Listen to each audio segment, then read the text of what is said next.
Construction crews hard at work putting the finishing touches on Waterfront Park's westward phase. It's phase 4, as they call it, right into West Louisville.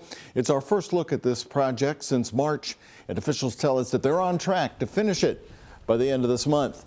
It's a $50 million project sitting right between 10th and 14th Streets, and it'll connect the current Waterfront Park to the transformed 22 acres right into the Portland neighborhood. Most of the equipment is installed, and the executive director says it's now just about the final details. Jose Alonso and photojournalist Emma Gefter show us the progress.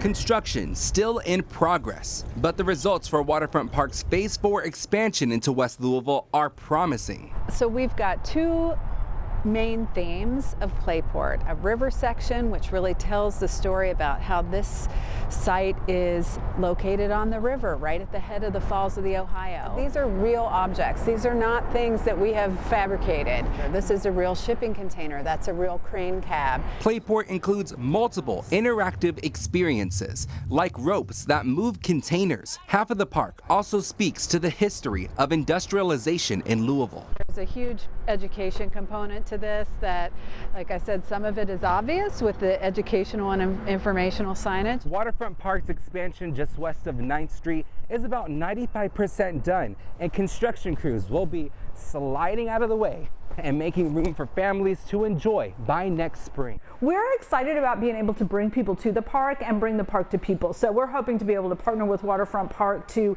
get the word out as it gets closer to the opening. Education while having fun is what West Louisville-based nonprofit Neighborhood House is all about. Executive Director Jenny Jean Davidson recently toured the park herself. So they had all these components that were actually pulled from actual boats that had been on the Ohio River, big propellers, and it has always stopped right there at the Belvedere, basically. And so we're excited to see it come west to expand that kind of access. Bring our waterfront within a 20-minute walk of over 10,000 residents that live within a 20-minute walk of this site, and it is long overdue.